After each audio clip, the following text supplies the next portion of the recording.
একটি শিক্ষণীয় গল্প। তো ভিডিওটা সবাই শেষ পর্যন্ত দেখবেন। হঠাৎ খেয়াল করলাম আজ রাত 12টায় আমার এমবির ম্যাচ শেষ হয়ে যাবে।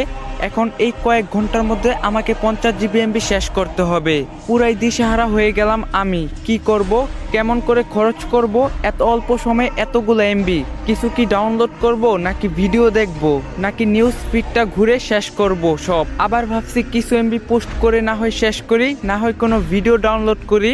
আসলে কি করব কিছুই বুঝতে পারছিলাম না। এত মূল্যবান এমবি গুলো এভাবে নষ্ট হয়ে যাবে, কোনো কাজেই আসবে না আমার। ঠিক তখনই কেন জানি আমার মনে হলো, হায় আল্লাহ, যদি আমি জানতে পারি যে আজ রাত 12টায় আমি মারা যাব, আমার হাতে তো আর মাত্র কয়েক ঘন্টা সময় আছে, তখন তাহলে আমি কি করব?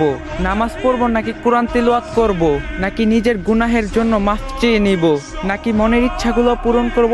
আচ্ছা, আপন মানুষগুলোর সাথে শেষ সময় কাটিয়ে দিলে কেমন হয়? থাক, আগে একবার দেখে নিই দেনা পাওনা কি কি আছে। ঋণের বোঝা নিয়ে কবরে না যাওয়াই ভালো। ও আল্লাহ, বলে দাও আসলে কি করব এই অল্প সময়ের মধ্যে? আসলে কি করা উচিত? আপনারাও একটু ভেবে দেখুন তো। সত্যি যদি জানতে পারেন যে এই দুনিয়ায় আজকেই আপনার শেষ দিন, তখন আপনি কি করবেন? কি করে আপনার মহামূল্যবান সময়টাকে নিজের রবের সন্তুষ্টির পথে বানাবেন?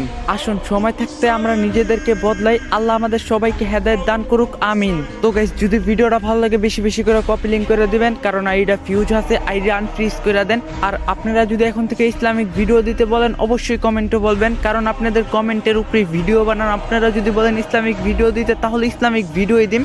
তো আর কথা বাড়াইলাম না।